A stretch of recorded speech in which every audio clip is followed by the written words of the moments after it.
I'm a former mayor of a small town in St. Helena in Napa County.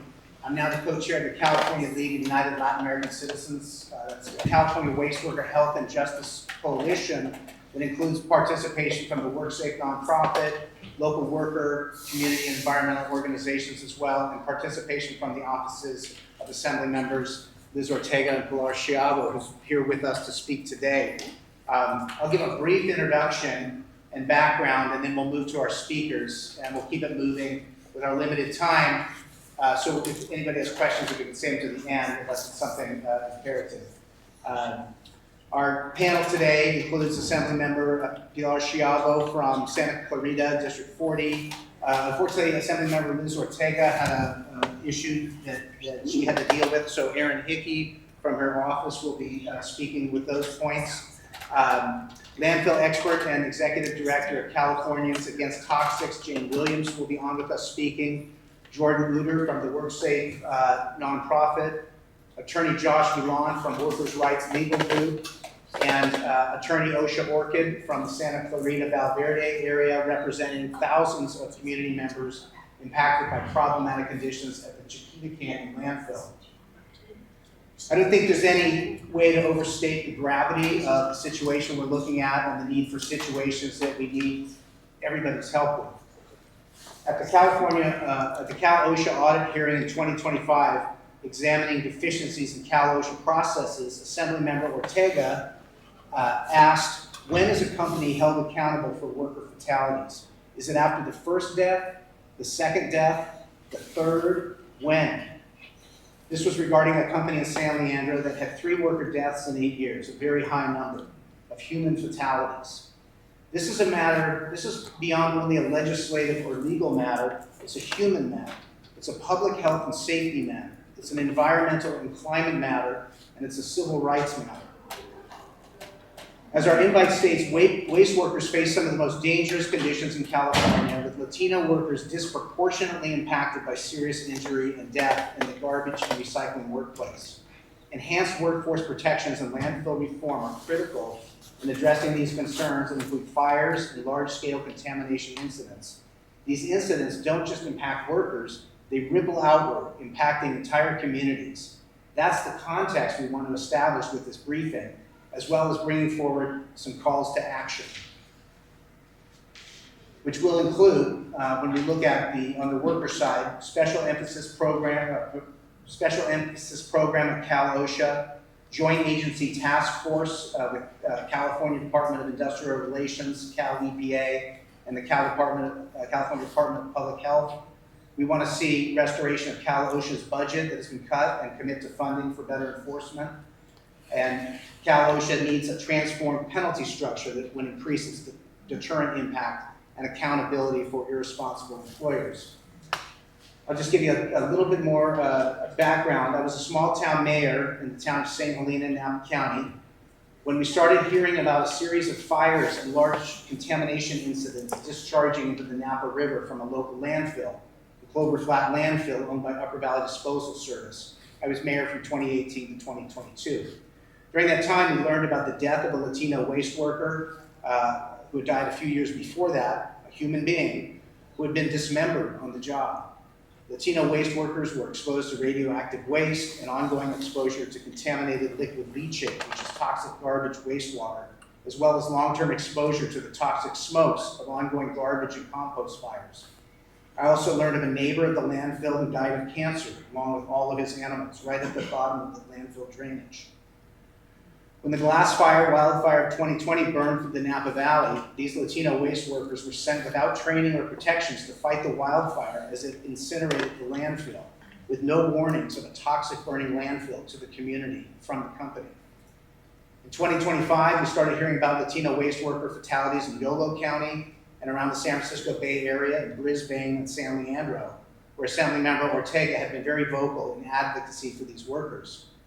With our presentation today, we want to highlight a nexus between statewide Latino waste worker fatalities and impacts and large-scale environmental and public safety impacts from waste and recycling sites, including fires and large-scale contamination incidents. When workers are unable to lodge complaints because of a broken system or being intimidated into silence, we all suffer. From the Chiquita Canyon area, we'll hear about thousands of lawsuits, people getting cancer, people who can't afford to move from the area, people whose children are getting sick, and intimidation of the community. When I spoke up as a mayor in my small town, as an elected official, I was threatened by my local garbage company with lawsuits and veiled threats of violence. I learned that many people in my community had received similar intimidation tactics from our local garbage company when they tried to speak up. We want to work with you all to come up with solutions. We want to work on the legislative side, the legal side, whatever we can do on the human rights side. While these may be private waste companies, they generally operate in public government contracts. Thus, the mechanisms for accountability are available. These companies are profiting greatly from these government contracts, and protections must be written in. One of the things LULAC has done is commissioned a report to the leadership of the Labor and Workforce Development Agency. That should be available in the next 2 or 3 weeks, and we'll also be presenting that to higher level elected officials. So with that, I want to hand it off to Assemblymember Schiavo, who's going to talk about landfill issues at Chiquita Canyon, landfill, and also more broadly throughout the state. We're seeing this as a systemic statewide issue. Thank you for being here. No, thank you so much. Okay, should I stand here? Yeah, wherever you want. We're going on Zoom. So just, I know there's not a ton of folks here. I was wondering if we could just go around the room and find out where everyone is from, just so we know who's here. Sure. I'm Megan Lane. I'm the chief consultant for the Labor and Employment Committee, so definitely have an interest in everything that's being worked on right now. Jordan Uter, I'm the legal and policy associate at Worksafe. I'm from Oakland. I'm Garrett Brown. I worked for OSHA for 20 plus years before retiring as a fuel compliance officer and then special assistant to Chief Illinois Desk. I'm Joe Rubin. I'm an investigative reporter with the Sacramento Bee, and I focus on worker safety issues. Josh Tucker, Chief Consultant for Environmental Safety and Toxic Materials. My name is Dylan Morgan. I'm a legislative intern for Assemblymember Pilar Schiavo, president. Bob Dresser with LULAC, used to be general counsel of the Labor and Workforce Development Agency. Paul Bocanegra with LULAC from Sacramento. Very interested in what's going on, and as I've gotten more and more into it, we have problems in California. My name is Advocacy. I'm an intern at Assemblymember Pilar's office, and I'm also from Sacramento.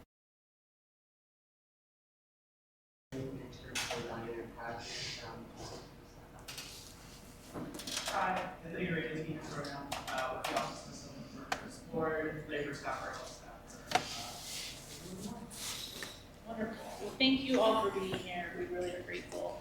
And I want to thank Assemblymember Ortega. I know she can't be here today. It sounds like you're stepping in her absence. Thank you. And just for her leadership on workers' issues and OSHA, related to OSHA enforcement and accountability especially as well. And happy to be carrying a bill that's kind of building on work that she's done in the past this year too. But I wanted to just talk about my district a little bit. You heard about Chiquita Canyon. For those who haven't heard about it, it is a huge, terrible, horrible disaster. More people are going to talk about it, but it is a burning landfill, 90 acres of burning trash that is going to be burning for at least 20 years. It is making people sick. It is as big as 108 football fields and probably growing. And one of the horrible things that's happening recently is that there are fewer places for them to take this toxic garbage wastewater, which is how I'm going to start calling it because I love that.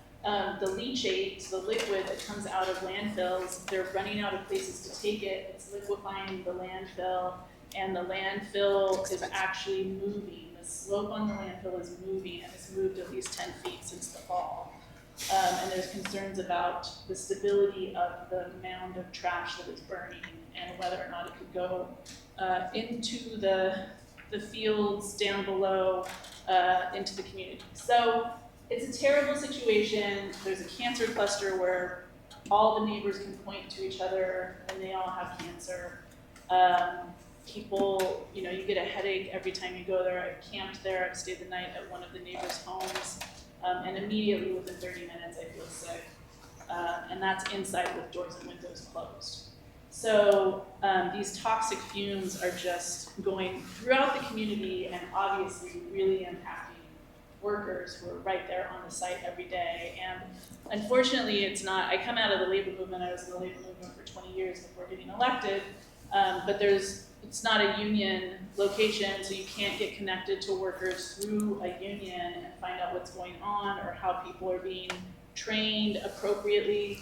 We know that for state workers who will go and do some of the mitigation work, they're from head to toe in like supplied air and hazmat suits, dealing with cracks or dangerous areas where leachate may be exposed.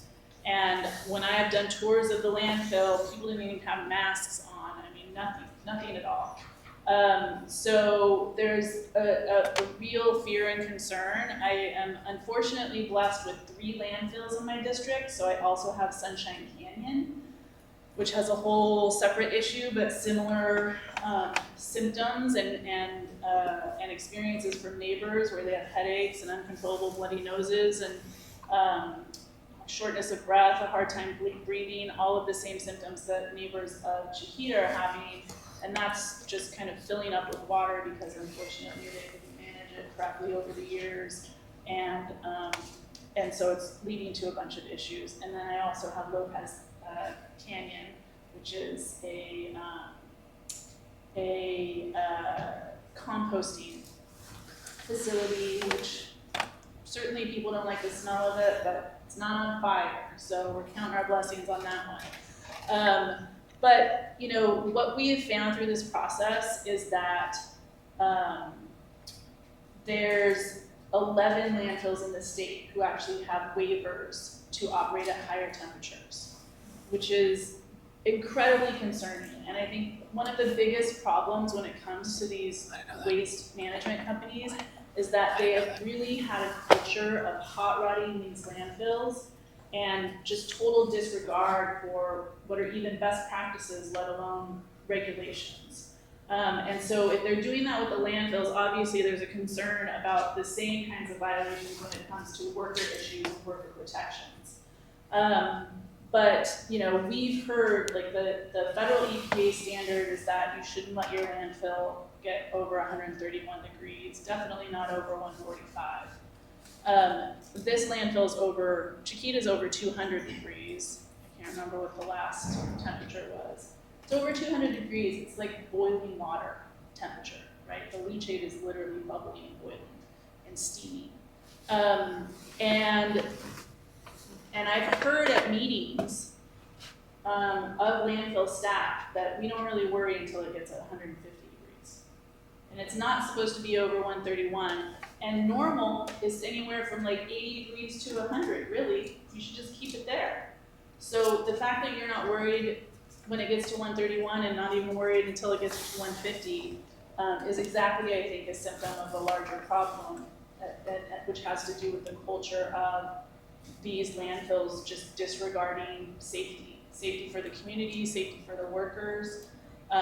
So I have a couple bills to address that. One is AB 28. AB 28 is the Landfill Safety Act, and the bill was held last year. We made it all the way over to the Senate floor, but we decided to hold it because at the same time, CARB was coming up with, the Air Resources Board was coming up with new regulations around methane capture and regulation. And we wanted to make sure that our bill didn't conflict with it and was complementary and worked with that bill, so worked with those regulations. So we held the bill. We've been kind of working on tweaking it to make sure that they're supporting each other. But I think it's a really important bill because it basically requires actions to happen at 131 degrees, at 145 degrees, so that what we've learned, I think, through this miserable, nightmarish process, and I keep looking at Oshea because she lives in the Chiquita Canyon community and is an attorney there representing people as well. But what we've learned through this process is that once it lights on fire, you can't get it out. it's like a chemical reaction where the gases and the liquids that are created through burning the trash and the fire is basically feeding the fire. So it's like this chemical fire situation where all of these chemicals in the gases and all of these chemicals in the leachate will feed the fire and continue to grow it and grow it and grow it. So it's something that you have to get ahead of and you have to stop before it starts. And so that's really what the goal of AB 28 is, to prevent this. So my concern, and I actually reached out to all of the legislators who have some of these 11 landfills around the state, to make sure that they are checking in with those landfills, make sure that they are letting them know that they're watching, make sure that they're reaching out to regulators and letting them know that they're watching too, because our state agencies have been doing a ton of hard work to try to get this under control as much as possible, but I also think it wouldn't have happened in the first place if everybody was doing their job better. So this is something that's concerning, I think, and Jane will probably talk about this more, that we're going in a very scary direction in the state if we're allowing these 11 landfills to be these high temperatures that are going to make it toxic for the workers and toxic for the community. We also had some tragedies happen in our community. Sunshine Landfill actually had a death of a worker not that long ago.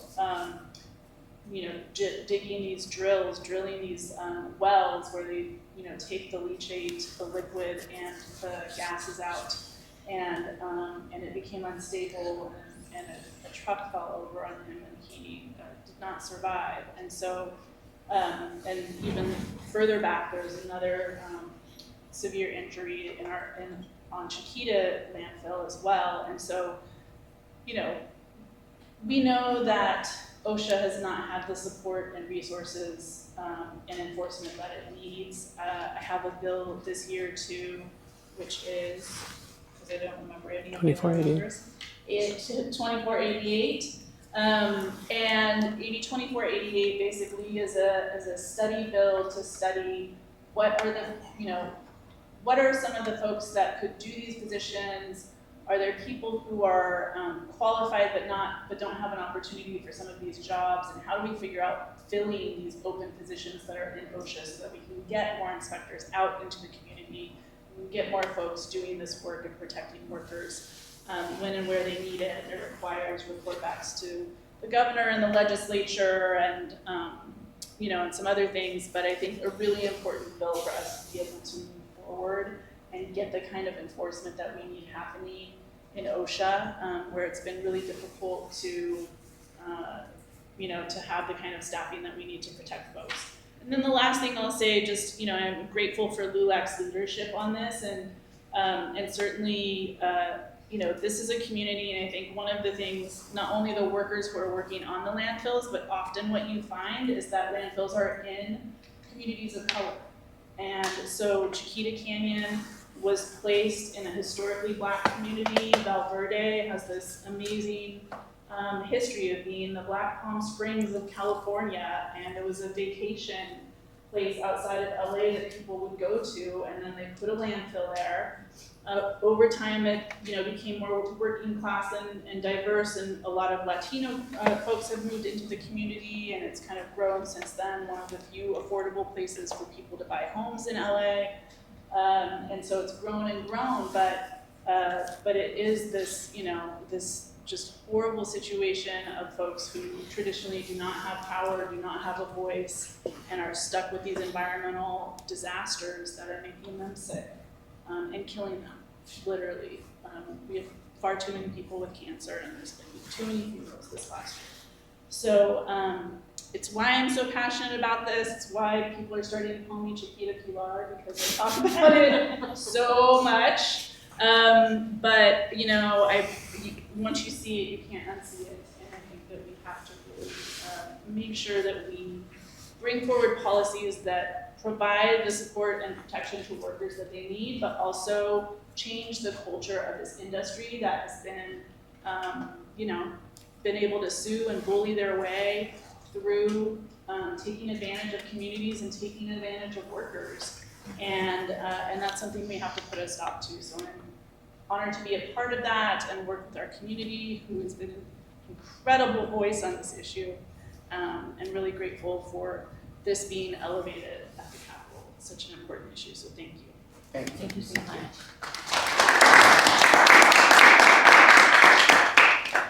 Thank you for being here. Assemblymember Schiavo has to leave, but thank you very much for being here and speaking. Okay. Thank you. So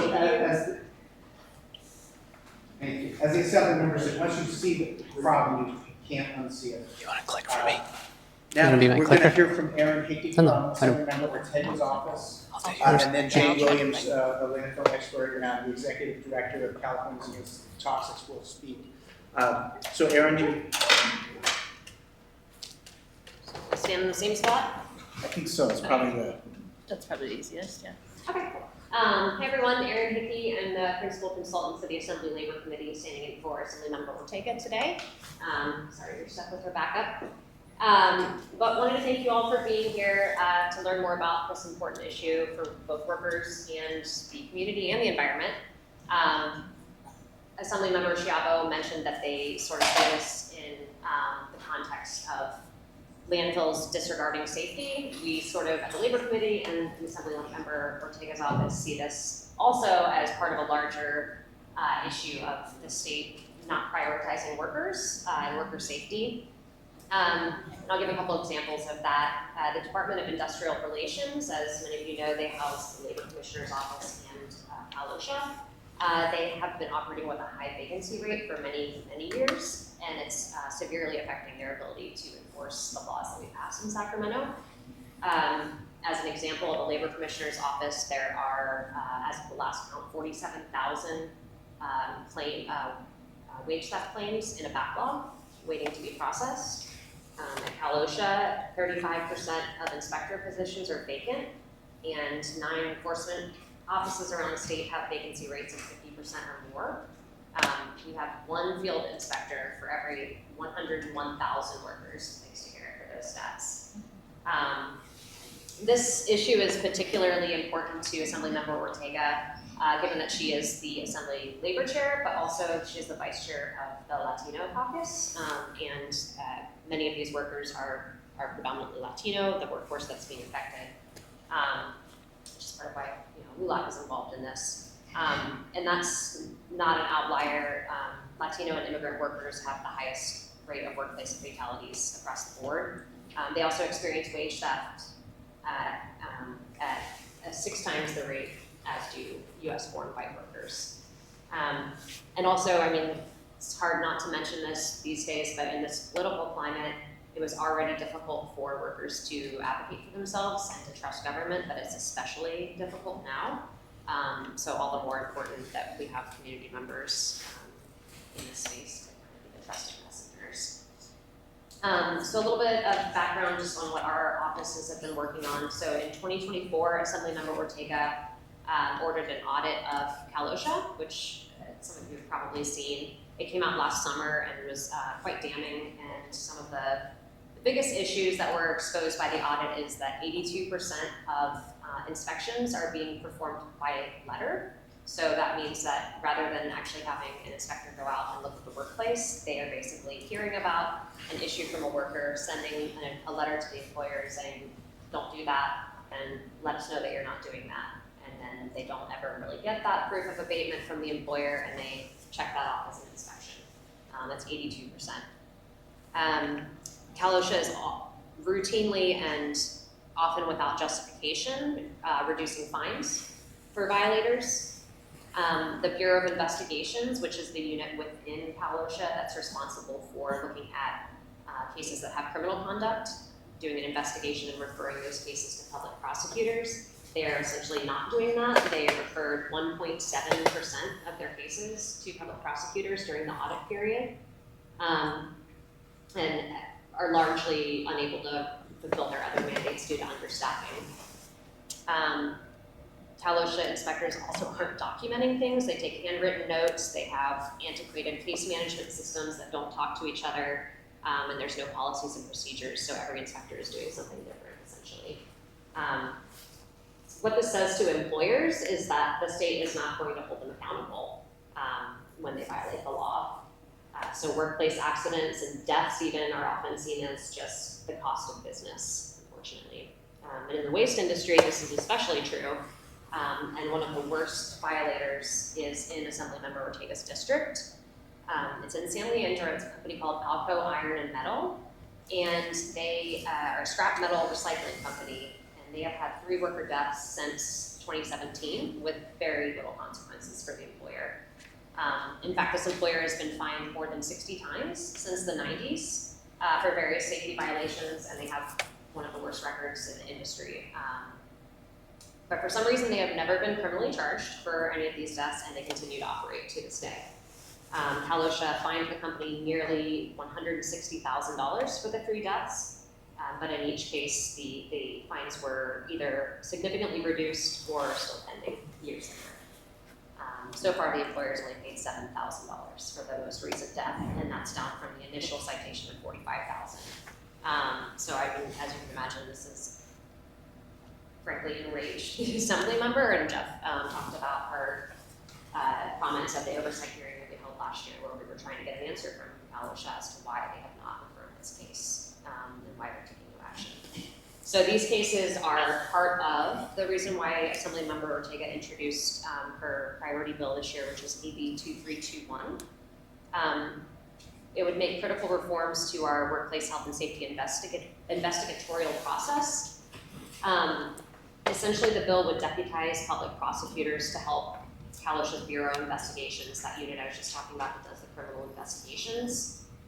It would help deputize local DAs to investigate workplace deaths and cases in which there's a permanent total disability to a worker. And it would also codify some of the reforms that were suggested by the auditor, including requiring the Bureau of Investigations to implement policies and procedures for referring or not referring criminal cases to public prosecutors, and would require additional information about staffing levels to what Assemblymember Schiavo was just talking about, so that we can ensure the division is properly staffed to handle these criminal investigations. So that kind of sums up our involvement, or I guess the lens to which we come to this issue. Obviously, again, as Labor Committee and Liz as our Labor Chair, the worker issues at all of these facilities are a great concern to us, and we're really happy to be part of this group, and thank you for leading. Thank you for being here. Thank you, Erin. Of course. We're going to now move to Jane Williams, who's going to be with us remotely. We're sort of toggling back and forth between the worker side of things and the environmental side. I think it helps build the context of what these workers are facing. So I think she can be heard. Recording in progress. Jane, can you hear us? Yes. Great, I think we can hear you. So thank you for being on. This is Jane Williams. She's a landfill expert and executive director of Californians Against Toxics. And we really appreciate you being here and helping us learn more about what's happening at these landfills. Okay.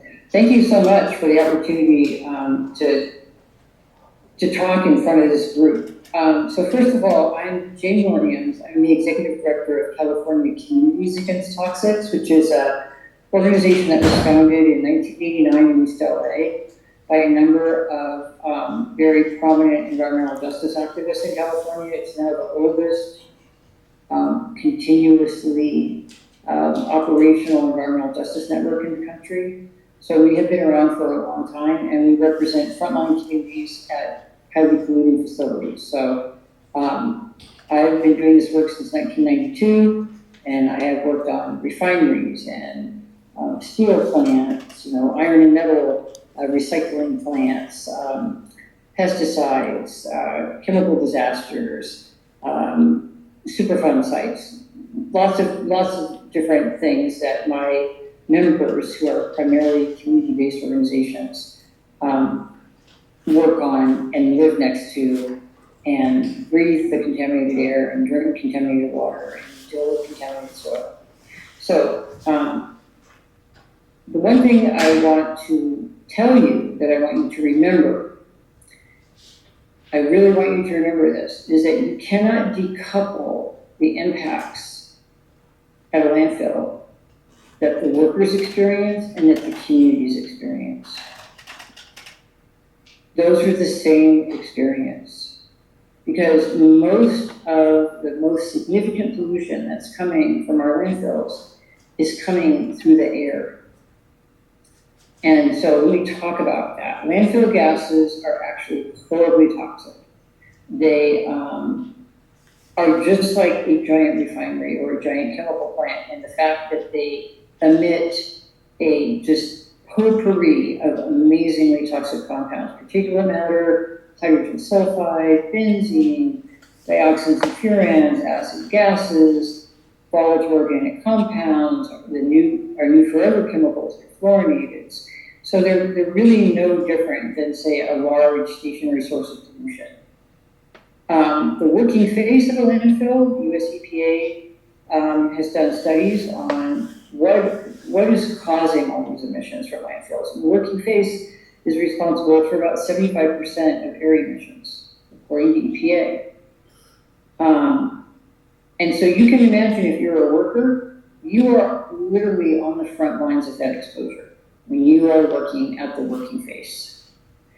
The exposures that these workers are getting are no different in magnitude and in potential health impact than our most dangerous and most highly toxic industrial facilities in the country. So every landfill in California has contaminated groundwater underneath it that's contaminated with the perfluorinated compounds, the forever chemicals, which are some of the most toxic man-made chemicals now. We're regulating them in drinking water in the parts per trillion range. Extraordinarily toxic and very long-lived. Like not breaking down the environment. And that is something that we need to come to grips with and tackle because the leachate is also highly contaminated with these perfluorinated compounds. And now just recent studies of landfill air emissions show considerable amounts of perfluorinatives that are volatilizing out of landfills and going into the air. So we know that these toxic chemicals are in the air, in the ambient air, and where workers and community members and frontline communities are exposed to them. And they're also being collected in gas collection systems and being burned. Now, when you burn some of these compounds, sometimes you make more compounds, a different type of compound. Like you burn chlorine, you can make dioxin. You can burn a fluorotelomere and make a very stable perfluorinated compound that is more toxic. So that's very problematic. And we know that emissions are occurring not only from fugitive emissions, like from cracks and leaks and from the working faces of landfills, but also from the gas collection system itself. Okay, so what I want to tell you, what I hope you will remember, which is something that I found out during the LA fires, extremely sobering to me, as someone who has worked on toxic chemical exposures, both for workers and communities for over 3.5 decades now. So the ash from the LA fires can create landfill fires. So we know from many years of experience with landfills that when you put certain things in a landfill, it increases the potential that that landfill will catch on fire. Like aluminum dross is one of them. I was on the phone this morning with folks from Tennessee where they put aluminum dross in a landfill, and now it's burning. Okay, ash is one of those things. And so we had massive amounts of ash, as I am sure everybody in this room knows, a huge public works project to move the ash from the Palisades fire and the Eden fire into just a small subset of landfills across Southern California, right? We were trying to minimize the transport and trying to get rid of the ash as soon as possible so that, restoration and rebuilding can occur. There's a lot of things I could get into about how that went down, but one of the most remarkable things to me was that we heard from workers at landfills that they were very concerned about exposure to the ash. As you can imagine, when you dump the trucks of ash, that ash is just going everywhere, right? And if you are working anywhere at that landfill or near that working face where that ash is being deposited, it is like talcum powder, all right? And landfill workers wanted to purchase and use their own masks that would be regulatory masks, right, that would protect their breathing space. And they were told no, because some of these landfills are right next to freeways and people can see the landfill workers, and they did not want the landfill workers to be seen wearing masks. Okay, so this is something that I learned just over the last year working on the LA fires that is so sobering to me, that not only would you not protect your workers, okay, like we know that this is occurring not just in this industry, but in many other industries. We know that OSHA could be more effective, shall we say, much more effective in protecting workers. We know that it is, quite frankly, people of color workers that are on the front lines. Most of my community members, my community leaders of my membership groups across the state are men and women of color. And so we know that this has a racial overtone to it, okay? I mean, let's just be, we're all adults in the room here, we know what's going on. But I thought it was incredibly shocking to hear that because of complaints around landfills from odors, that now workers are being told, don't wear masks, don't wear protective gear, even if you bring it yourself, because we don't want to alarm the people living around the landfills. Okay, so this is what I want to end with, is what I started with.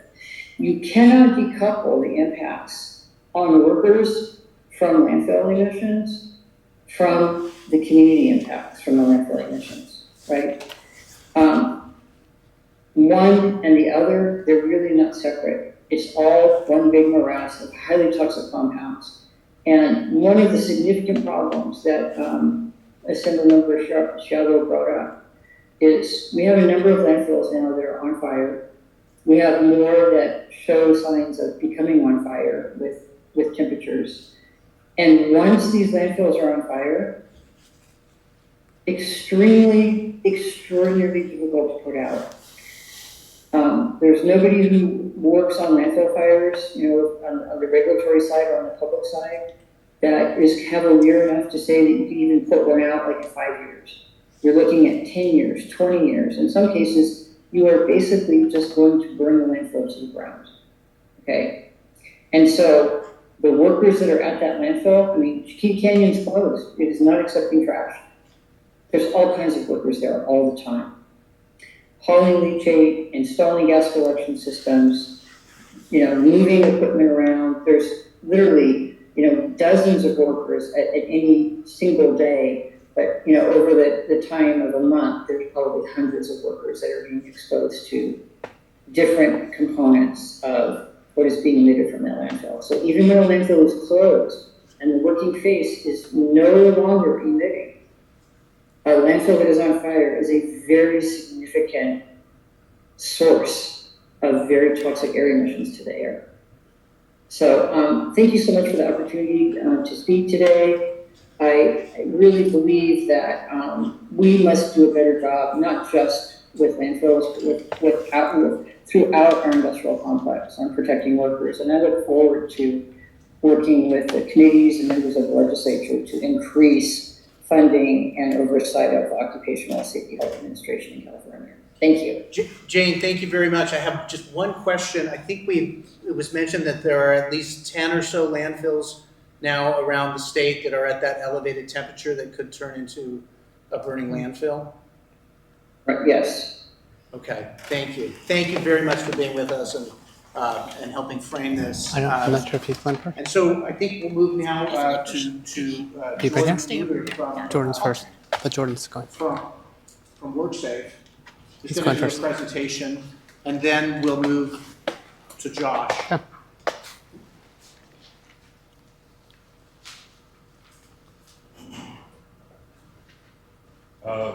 Good afternoon, folks. My name is Jordan Uter. I am the Legal and Policy Associate at Worksafe. I appreciate the opportunity to speak to all of you today. I want to start with a story about Luis Guerrero, who went to work at Northern California's metal recycling facility and did not come home. Forklift collapsed on him. He was killed. But his death was not the first at that company. It was one of 3 worker fatalities tied to the same employer in just 8 years. Each time there were prior violations, each time penalties were appealed or reduced. And each time the pattern continued. And this is not an isolated tragedy. Across the metal recycling industry, missing safety guards and inadequate hazard controls have produced severe injuries, amputations, and even deaths.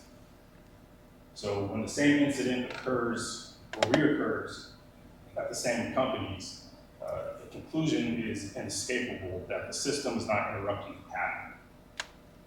So California operates its own occupational safety program, one with the authority to exceed federal standards and deliver stronger protections in states that rely on federal minimums.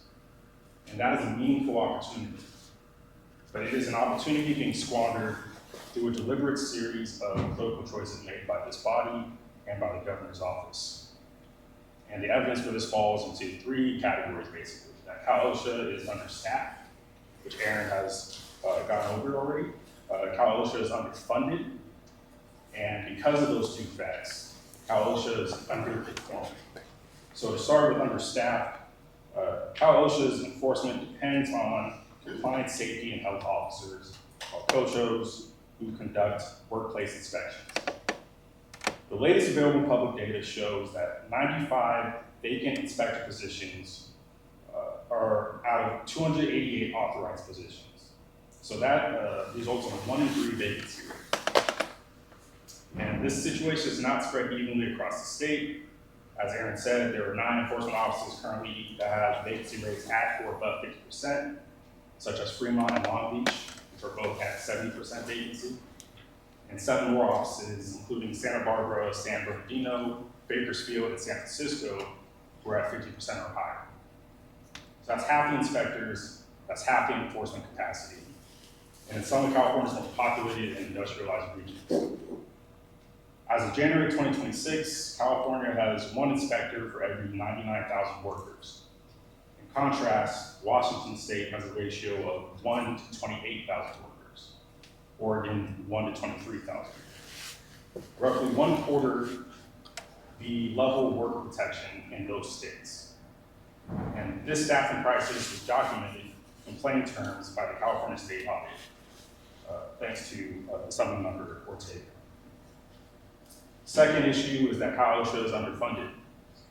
The bulk of Cal OSHA's funding comes from the Occupational Safety and Health Fund, which has a surcharge of 0.001885% on employers' workers' compensation premiums. That fund is entirely independent of state taxes and revenues. Cal OSHA's budget does not compete with schools, highways, or social services. It is funded by employers for the specific purpose of protecting workers. And yet, Governor Newsom proposed and his legislature approved a $16 million cut to Cal OSHA enforcement, effective July 1st, 2025. The governor has now proposed additional cuts for the fiscal year 2026-27. But these cuts are not required by the state's financial condition. The OSHA fund has run a surplus of $200 million each of the last 3 fiscal years. The money exists. The decision not to spend it on worker protection is a choice, a political choice that is dressed up as a fiscal necessity. For 3 consecutive years, the governor and the legislature have looked at a $200 million surplus dedicated to worker safety and left it unspent. That choice has a human cost measured not in dollars, but in workers who come home with broken bodies or who do not come home at all. Somewhere in California today, a worker will not make it home. A spouse, a parent, a child, someone who was expecting them home for dinner is now planning a funeral. And that cost was foreseeable and it was accepted. The third issue is the underperformance. As the state audit examined Cal OSHA's performance, they found in final year review that Cal OSHA responded to 82% of validated work complaints with what's called a letter investigation, asking the employers to self-report on workplace hazards. And only 17% of worker safety complaints generated an actual on-site inspection. And when employers themselves reported serious worker injuries and illnesses, Cal OSHA conducted an on-site inspection only 42% of the time. And the conditions have not improved since the audit. In the first 3 quarters of 2025, more than half of all Cal OSHA responses, about 58%, were letter investigations. On-site inspections made up just 42% of responses. Most alarming is that while the number of inspections increased 5% during that period, citations for unsafe conditions dropped dramatically across every major industry area. So compared to the same period in 2024, agriculture citations fell 14%. Construction citations fell 25%. Waste management citations fell 28%. Manufacturing citations fell 37%. Transportation and warehousing citations fell 50%. And healthcare citations fell 53%. So that's more inspections, that's fewer citations, and it's because these chronic vacancies have driven district managers and officers to prioritize volume over substance. Open and close, open and close, open and close. And they're cycling through these complaints to keep pace with the incoming flow rather than conducting substantive inspection to identify hazards and force correction.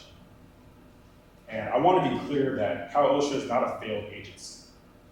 It is an underfunded one that has new leadership now, and we live in a moment when federal enforcement has retreated and California workers have nowhere else to turn. So the choice before the legislature is whether to invest in that potential or to continue to defund it. So to conclude, as I said, Cal OSHA is understaffed, Cal OSHA is underfunded, and as a result, Cal OSHA is underperforming. And California has built a worker safety program with the authority to exceed federal minimums and a dedicated fund, completely independent state revenues to pay for it. And Luis Guerrero deserved to benefit from that promise. So did the workers killed at the same facility before him. So do the 19 million Californians who will go to work tomorrow. The answer is not to abandon Cal OSHA.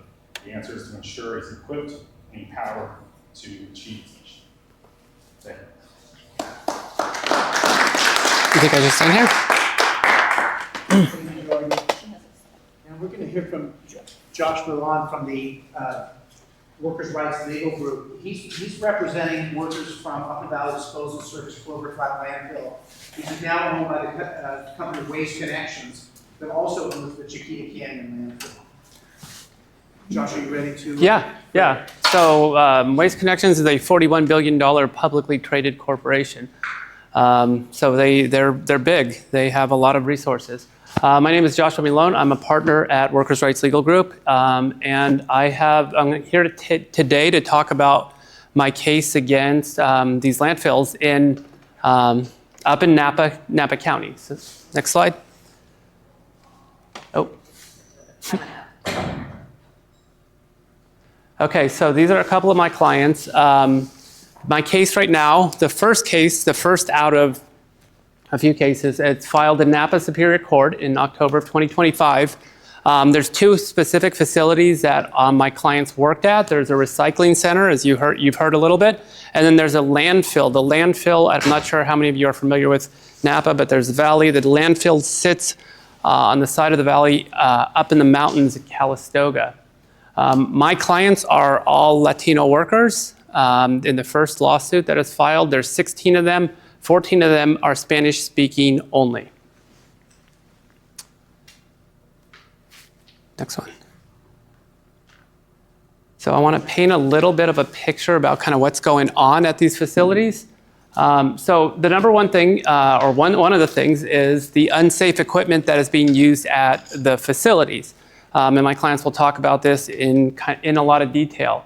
They are operating with machinery with faulty brakes, major oil leaks that cause fires. There's been fires when they're driving these vehicles. There's bald tires. They go back and forth between the valley and up on the landfill with some of these trucks that have bald tires. If you see, they're going up around curves on cliffs, and they don't have windshield wipers on some vehicles, all sorts of things like that.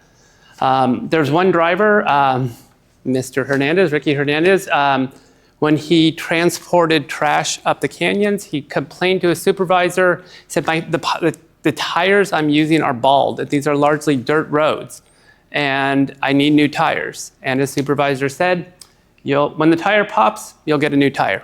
You'll get new tires. Another driver was coming down in one of these big dump trucks after unloading some of the trash up at the landfill, and his brakes completely went out and completely failed while he was going downhill. He's very lucky that he was able to commandeer the vehicle into safety, and he didn't die. Next slide. So another issue that is the toxic chemical exposure. We've talked about that a little bit. There's leachate going on. There's a lot of leachate water. This place, for years before and after, there's a pattern and practice of illegally dumping the leachate. It is very expensive to properly dispose of the leachate. It's toxic. Nobody wants it. You have to pay to dispose it. So there are times when they dump it on highways. There's times when they dump it in the vineyards near the recycling center. And so also when they do this, it's not just as simple as dumping the water. My clients have been exposed, and the workers are exposed to the water that splashes on them. So they're taking this toxic water that's going on them, and they're taking it home to their families. They've been instructed to wash the heavy equipment with the leachate water. It seems bizarre, but they're asked to do it. There's these grills and grates, and they're asked to wash it again, exposing them to get this leachate on their body. And many of it has the forever chemicals. So in the trash sorting facilities, there's a lot of trash that comes, and they have to sort through some of it in some of the recycling centers. My clients and the waste workers, they sort through all sorts of hazardous waste. There's medical waste, which is really, really gross. There's used syringes in there. There are dead animals, there's feces, there's all sorts of stuff. My clients don't have great protection, great equipment. Some of them have gloves with holes in them. They ask for more gloves, they get thin gloves. Multiple of my clients have been pricked with syringes while they're sorting through this. Nothing terrible has happened to them, but these are, they're exposed to some of these diseases. During the fires, this is an actual video that my clients took of them. As you can see how smoky it is, these are the fires of 2020. And while the firefighters are around the area, are fighting the fires in the hills, they're worried. The company is worried about the landfill catching on fire. Of course, because if the landfill catches on fire, there's a lot of government scrutiny and a lot of different agencies that come. So they had the workers go up and do things that workers don't know how to do. They had them fight fires, cut down trees. This whole thing is a video of these guys cutting down trees, and they have no experience in cutting down trees. They don't know which way it goes. So the trees actually fall down, and there's different types, and different ones of my clients have testified, they all just run because they don't know where the tree is gonna fall. They're not skilled cutters. They're told to work without protective equipment, to use their own bandanas, to use some of the masks that they use are used masks or old masks, and they are in the fire basically putting out fires, doing brush clearance and stuff that they're not trained to do. This wasn't the greatest, but there's some on the side of cliffs that are very steep. The cost of these, many of my clients receive burns, hives, all sorts of respiratory problems, and lingering coughs. Next slide. Falsified records, of course. So the equipment is not, the equipment is supposed to have some sort of safety logs, and they are told and encouraged and in fact ordered by their supervisors to falsify the logs.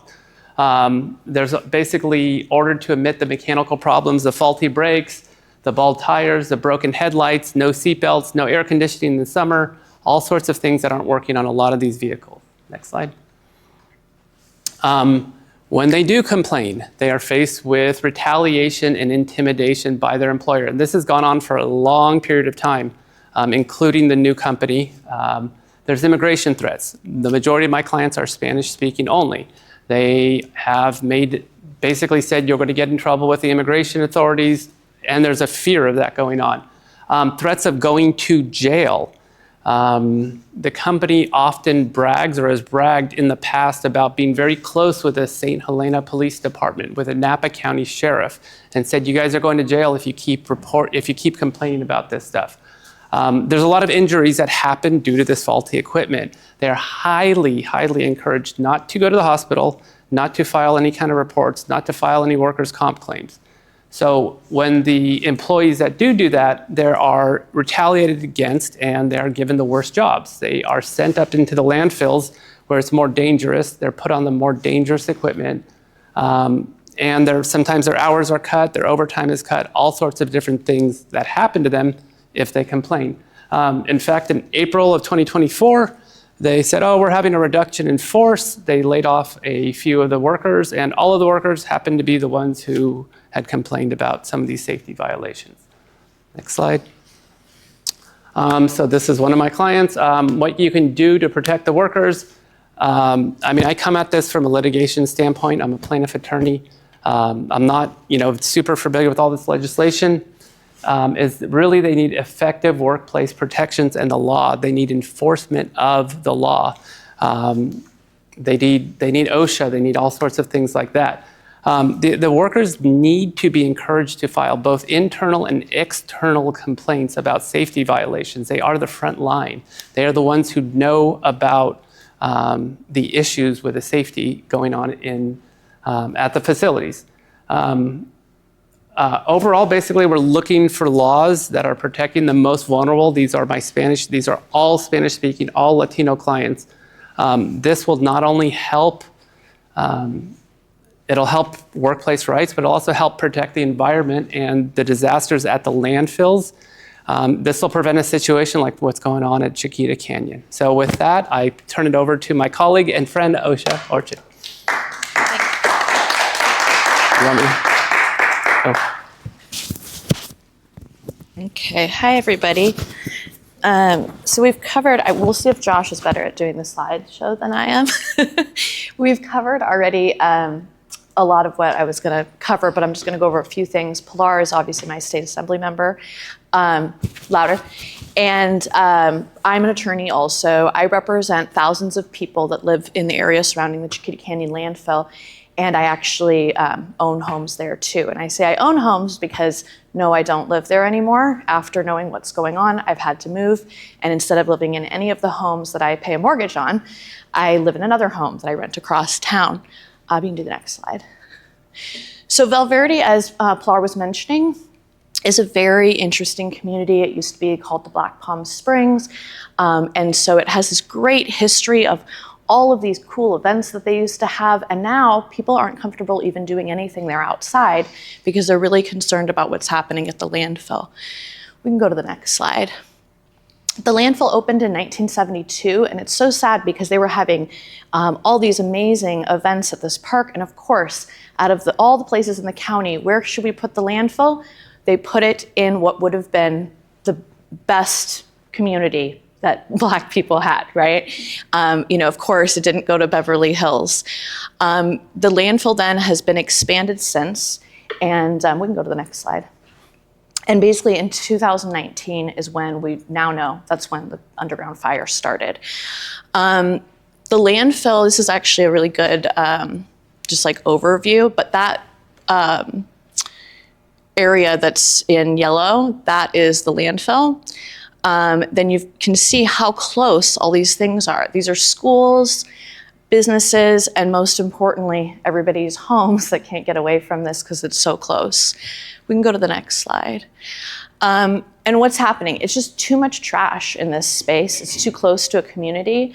I think longer term, we need to start thinking about there should be a barrier between communities and how close we're putting in a landfill, because anything that's going to be this close, we talked earlier about some of the toxic chemicals, Jane did a great job of covering that, is just too close to be near people. And so this is like making the decision, I don't want to live right next to the freeway.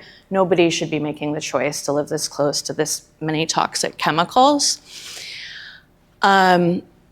Now this is turning into hazardous waste, like Josh just talked about with the leachate. You can see in some of these photos, there's some leachate that's getting into storm drains and whatnot, but you can also see it spraying out in that middle photo. That's a geyser where it's got so much pressure that it is flying out of the landfill. And you can see that's actually a pretty good picture of the worker who's in full protective gear because they know this is extremely hazardous conditions. We can go to the next slide. Benzene is one of the most concerning chemicals. This is what's causing it to be hazardous waste. And there's a lot of long-term effects. At the beginning, it's things like headaches, dizziness, drowsiness, nausea. But with more serious exposure, this is causing people cancer. And so that's what we're seeing in our community as Pilar was mentioning, the cancer cluster near the exposure to this. And we can go to the next slide. This is a AQMD put this together actually. And this, I really liked this because it shows the level of what is, we're concerned about. And this shows a long period of from November of 2022 to December of 2023, all the times that we were above those levels. And this is measurements that are coming from, everyone agrees, it's the landfill and AQMD working together to take these measurements. So they use this to kind of show why we're getting all these exceedances in the monitors. Anyway, this is also really concerning. Jane talked a little bit about hydrogen sulfide exposures are really concerning. So we can go to the next slide. We did a survey. This is actually our first survey, and we've surveyed more people since. But essentially, this just roughly shows you what people are reporting as far as their symptoms in our community. Now we have, this is when we first started the case, this is only about a little over 1,000 people surveyed. We now have 10,000 people that have filed into our litigation and said they are also having symptoms or impacts from the landfill.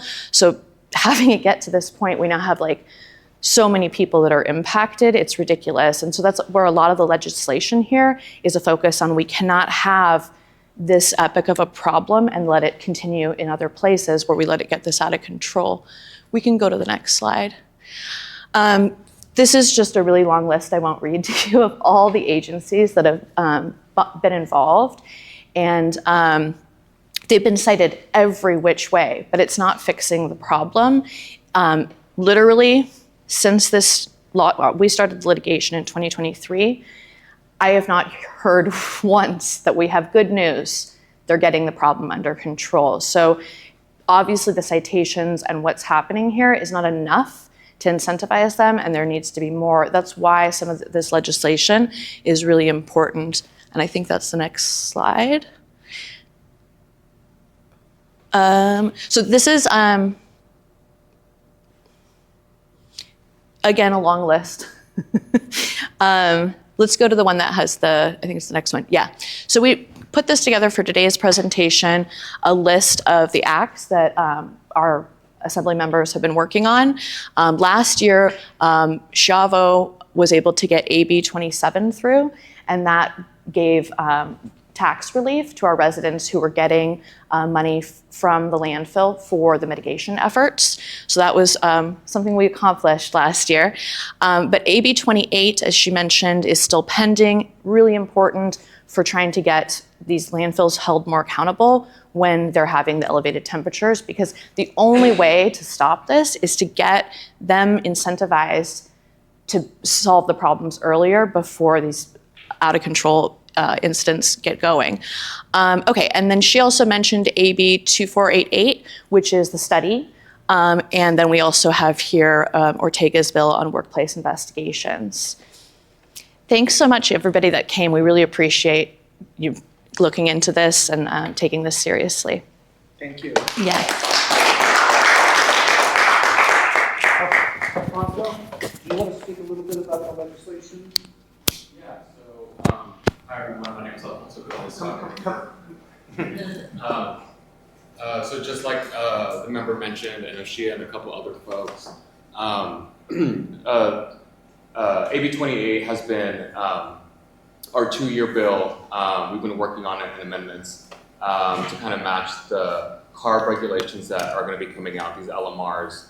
And the implementation date will be the beginning of next year to kind of match what they're going to be putting out with the 131 degrees threshold that landfill operators need to be operating to start mitigating efforts with the many organizations at the local level and at the state level. And the other bill we're working on as well, AB 2488, is hopefully going to create a study to kind of look at the gaps to those health inspectors at OSHA, where these communities can best be put in these pipelines, look at the application process, make it more streamlined. I'll leave my card here and some fact sheets for you. Feel free to call me, email me. I'm happy to follow up on these other pieces of legislation. And just we really urge folks to reach out to representatives, labor staffers, environmental staffers, to bring more awareness about these issues that are being raised. It's really hard to describe in words how important this is to the member, and the entire state of California. People are dying. And even when I went to our district for a staff retreat, I then started developing headaches and migraines just in the 2 days that I was there. It's really urgent that we get this done and prevent this from happening to other communities across the state. But thank you so much. And thank you, Geoff, for all your work on this. It's been very helpful. Thank you. This is Alfonso Gomez from Assemblymember Schiavo's office. Thank you. Thank you, OSHA. Thank you, Josh. I'm going to wrap up in just a minute here, but I want to talk about one aspect of this, which is radioactive waste. In all these issues, we've tried to push this up the food chain at the Water Board, at Cal Recycle, at Cal OSHA, and really have just been summarily dismissed in the concerns about the contamination, the fires, whatnot, which is frustrating in itself. But then bringing forward concerns about radioactive waste, at least 2 of these waste sites have workers talking about their concerns with radioactive waste coming in, and in the case of Upper Valley Disposal Service, Clover Flat Landfill, which is now owned by Waste Connections, there's a trail of an incident that occurred in 2018 where the landfill had brought in used fracking tanks to contain a leachate problem. They had overloaded their landfill and couldn't contain the leachate. And these used fracking tanks had radioactive material in them that many workers were exposed to, and one was sent out of state. It was very hard to get information because the workers were really afraid to speak about this, or felt that they couldn't speak about it without risking their jobs and whatnot.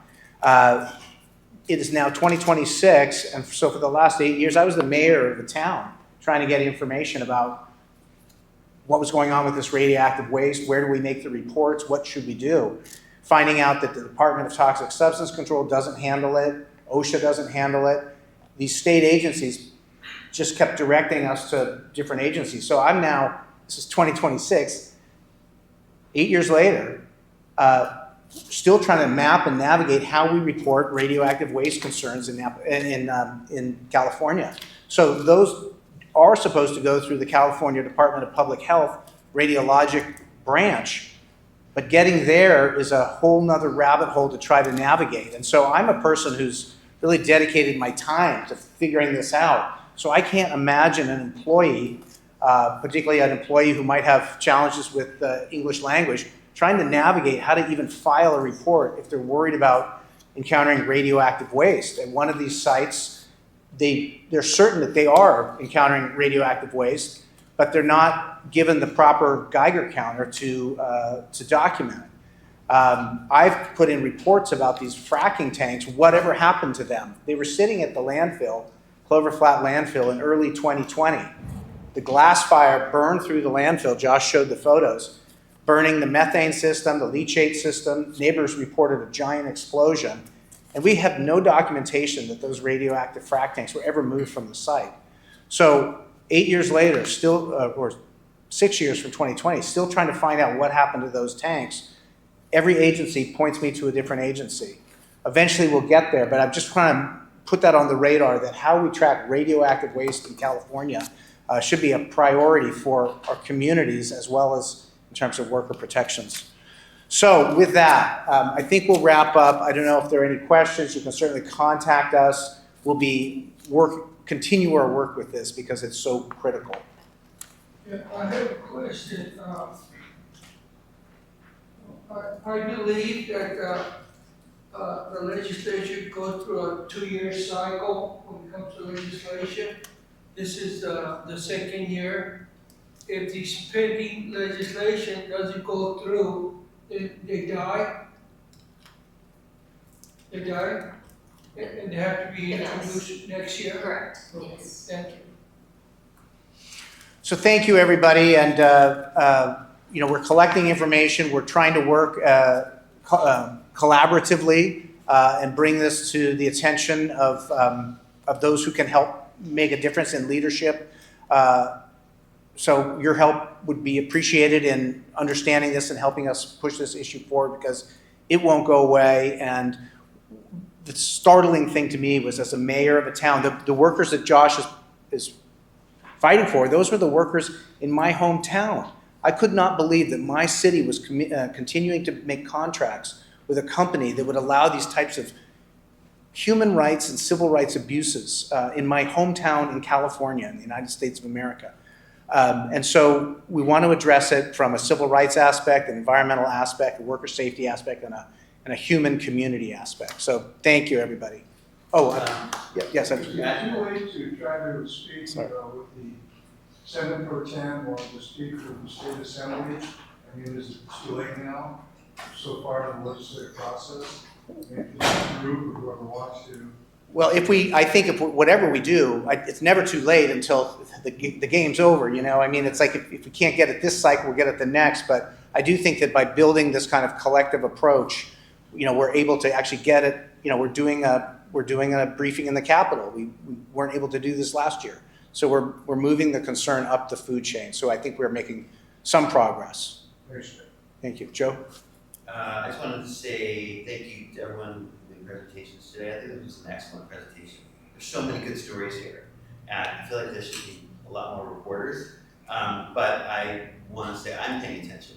And I definitely will follow up on these issues. Thank you. With Chiquita Canyon, I just wanted to just clarify. So is the facilities now closed, you said? It's not accepting trash as of the first of last year. Yeah. But there's still like tons of, because there's so much leachate, there's like all these tank farms of leachate, and there's 1 million trucks there, and it's a lot of workers. So who's profiting from the facility now? So they're not profiting from the facility because they're not getting to take stuff. No, it's just a huge cost. Who's the company that owns it? Waste Connections. Waste Connections. Yeah.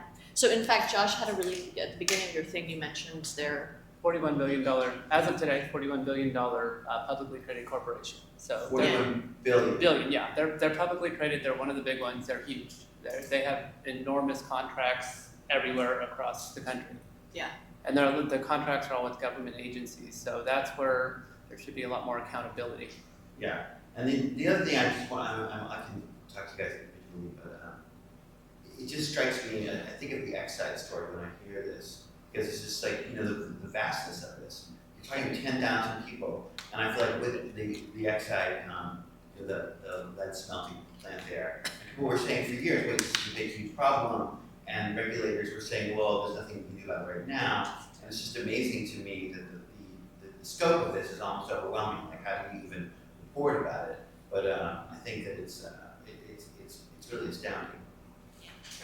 And I'm learning more about this bill. Another point I just want to make in terms of the waste, if it's not going to Chiquita Canyon, we're hearing from folks in Avenal now, further up into the Central Valley, that the waste is now going there. So that problem is just moving to a different area. So we're really seeing it as a systemic California issue. So it's the communities and the workers, and there are some communities that want the money from the waste company, and so it creates an economy in itself. And but there's a tragic long-term, Okay, great. Thanks. I want to mention to the Avenal, because we didn't really cover their story and they're not here today. Actually, this week though, something really interesting is happening that you might be interested in looking into. They have, like he was mentioning, some of the communities, there's support to take the landfill trash because somebody's making money.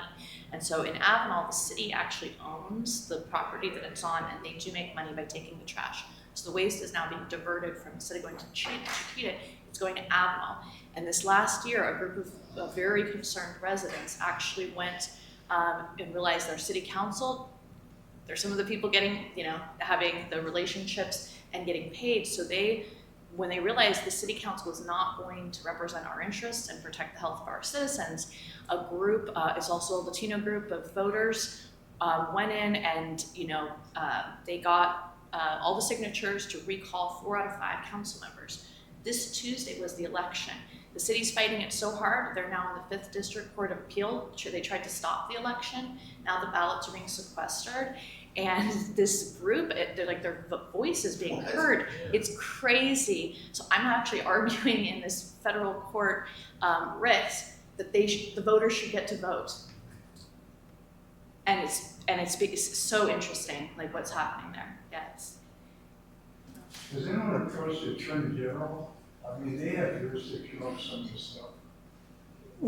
I'd say we're trying to move this issue up that food chain. We had some traction on the federal level until late 2024 on pushing this forward. And so now we're really trying to work it through the California system. So now that we have a bit of a collective voice, pushing it up that chain would be good. And I see a question right here. Yeah, one of the issues you talked about was the inspector vacancy rate. I was wondering if you have any information on, are these inspectors getting paid like a living wage? Like what's the salary on these jobs? Is it enough to incentivize people to actually fill these positions? And how rigorous are the qualifications that need to actually fill these positions? That might be one of the reasons. Do you want to take that? Yeah, I mean, short answer is no, they're not paid anywhere near as much as they should. And in the private sector, they can make significantly more. And the qualifications are quite high. There's some advanced degrees that are required. And that tends to be the case kind of across the board for DIR's divisions. CalHR has been taking their time on a reclassification study and looking at salaries. And if they just finish that would make a huge difference, because there's, these jobs are not easy. You see some hard stuff, and you're also dealing with these high vacancy rates, so people are running to these jobs underpaid, overworked, and with in a lot of cases educational debt, and it just doesn't pan out, so it's kind of an issue that's there. Thank you. I think we're about to run out of our time here. Appreciate everybody. Geoff, can I add something, please? This is Alejandra. Yes. Can you hear us? Yes, I can hear you. I'm Yes. turned around, but. Yes, please speak. We can hear you. Oh, we could turn that, and then you can What? see here. Oh. I think I know. Can you see Geoff now? Yeah, I can see you. Can you hear me? Yes, we can hear you. Okay, great. Well, thank you. Hi, I'm Alejandra Lomensain, and I'm with UC Berkeley's Labor Occupational Health Program. We're actually part of the School of Public Health here at UC Berkeley. And we train thousands of workers every year for the past 50 years. So we hear a lot from low-wage Latino immigrant workers. We also do research in many industries, and focus groups, interviews, et cetera. So I really appreciate some of the points that have been brought up about how difficult it is to put it on the workers to be the ones that are, be the whistleblowers or be the reporters. What we hear from workers is that, first of all, they don't even know what their rights are. They don't know that they have health and safety rights. The employer does not train them. They do not tell them this. And then even if they do, there's all the retaliation, that you guys mentioned. There's literacy barriers. There are language barriers. And then most importantly, you see that people literally are getting hurt or dying, and that nothing changes. So why would you bring it up to the employer?